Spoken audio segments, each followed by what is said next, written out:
Find, Fix, and Flip, Video 6. We fail to seek counsel. Here's the last of the big 5 problems. We fail to seek counsel from those who will tell us the truth and hold us accountable for our actions. We're out here by ourselves. Now, this really circles back to the inaccurate assumption. You see, when our knowledge is limited, we sometimes become convinced that our hopes are the truth. Or we come up with some bright idea that no one's ever thought about, and we're sure that it's the best thing on the planet. Or we start answering questions for the other guy before we even talk to the other guy. So when I'm looking at an acquisition, I want to know, who do you talk to? What groups do you attend weekly or monthly? I want to look at the bookshelf. Is this guy reading books or going to seminars? If all the ideas are just his ideas, it's no wonder the business is in big trouble. And it's so simple to ask for help. One time I was on a fishing trip in Wyoming, and the guy I'm with is an insurance agent, and he's complaining that for years he's had this really popular but low commission product that everybody wants to buy, but he has this other product that's actually better, but no one seems to be interested in it unless he gets a relationship with them and goes out and develops a good client relationship over the years. And he was upset that no one ever called him about the good product. I just looked at him and said, well, why don't you just sell the heck out of the cheap product, get new clients into your office, and then go back 3 months later and show them what they need, not what they want. And the guy looked at me and says, oh my God, I've been in the business 30 years. I can't believe how simple that is. And it changed his life. Now, does that make me a genius? Not at all. It was just simply a different point of view. And you'll remember the alternator guy we talked about a couple of weeks ago, that this was a guy who was totally lost. He's running all over. He's throwing crazy ideas up on the wall to get the business saved. And none of these ideas were worth anything. And it just kept driving him further and further into chaos and debt. Or the young women who were convinced that if you take small clients, they turn into big clients. And the reason they were convinced is because it was their idea. They dreamed it up. And they never went out and asked anybody in the association for their trade or other business people if that worked in this market. Now, it may have worked for the insurance agent to start small and then work the people big, but in healthcare, the small people will bankrupt your firm before you ever get to the big ones. So what I'm looking for when I'm talking to a business, I want to make sure the guy is not a lonesome cowboy. And that's why I even call myself the Lonesome Cowboy, because most business owners go out on the trail by themselves. They got an order form in one hand, the phone's in the other, the reins are pulled up tight in their teeth, and they're riding hell-bent for leather, for fame and fortune, for themselves and their family. But it's a lonesome business out here. We don't seek out people to talk to. If we're sitting in that office alone at night dreaming up ways to run the business better, I can tell you what, our dream-up ideas almost always stink.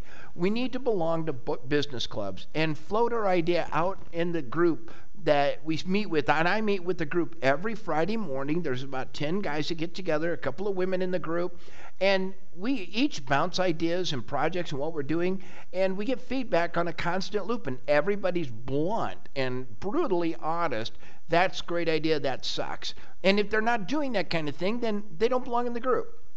Here's something else you should always do. Buy rich people lunch. I've discovered that money and brains go together. No matter how many times you don't believe that, money and brains go together, and rich people would love to talk to you and tell you what they know.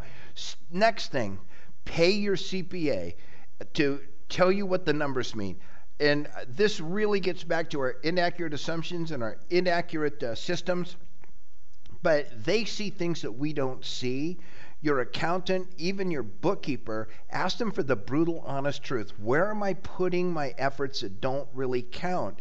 Because we can't think of everything ourselves, and we don't have the experience that our accountant has experience with thousands of businesses. Over 40 years, I've probably looked at close to 4,000 financial statements over 40 years, and I've got a broad picture. So if you've only looked at your financials, so we're constantly in this self-defeating, self-feedback loop.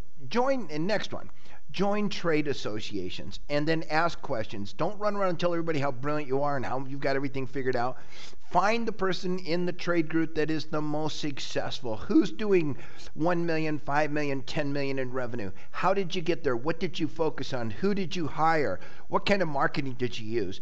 Ask good, solid questions of the most successful person in the trade group. You'll learn a lot because you're outside of their area. When you fly across the country to a trade association, they're not worried about you being the local competitor. And the other thing y'all might want to do is get on the phone and ask people who have a vested interest in your company. And that means ask your lawyer, ask your banker, ask your vendors. Your vendors are some of the biggest, most knowledgeable resources on how to be more successful because they're selling to all your competitors as well.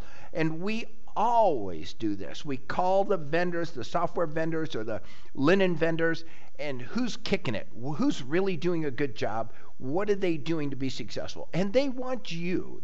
Your vendor wants you to get rich because they know you're going to buy more. So they're very interested in helping you out.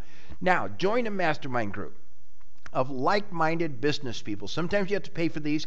That's great. And it's going to be around $10,000 a year to $30,000 to be in the really exclusive mastermind groups. But these people are in your business or like you at least doing something of your caliber, and they're going to call you on your inaccurate assumptions, and they're going to call you on accountability. They're going to hold you accountable. Did you get this done like you said you were going to do? Now, you can ask your team members for help, but most of the time your team is scared to be 100% honest with you. These people in this room are all working for me on a project, and if I went out and asked them, what do you think we could do here? Then I'm not going to get, they're going to couch everything they say to me because they don't want to lose their job. So you can ask your employees, what do you think we should do? But they're going to look at you for what kind of answer do you want from me anyway? If I say this, is it going to be okay? Okay, so almost every business, in summary, every business fails because they make 5 mistakes. They commit the sin of the inaccurate assumption. They fail to establish a series of systems, processes, and measurement systems in writing. They spend too much time working on the wrong work. That means they whiz off their whole day. They don't hire talent and set up delegation systems. And they don't seek counsel. So when you go in to look at picking up a business, always look for these 5 mistakes because this is all you've got to do.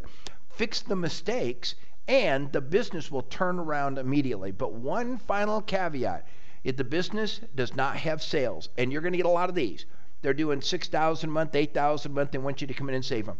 Get out of that business. You can't deal with that. The companies that you want are doing $400,000, $1 million, $2 million, $5 million in sales. They've got to have sales so you have something to fix. A lot of small businesses should never have started in the first place. And they'll call me up and they'll have brilliant ideas like, I want to fix computers for old people that don't understand iPhones. And because there's a big need for that. Well, yeah, there may be, but there's no money in it. And you're doing $2,000 a month in sales and you're trying to figure out how to turn it into a franchise. Give that idea up. Well, I don't have time to go through a lot of those, and I hear them all the time. I probably get 2 to 3 offers a day like that from ads we run all over the internet, which we're going to talk about next in our next video, how we get so many leads. But if they don't have sales, don't get involved in the business. Okay, this is the end of today's video. Next video, how do we find so many great deals? This is Casey Truby. We'll keep that cash register ringing.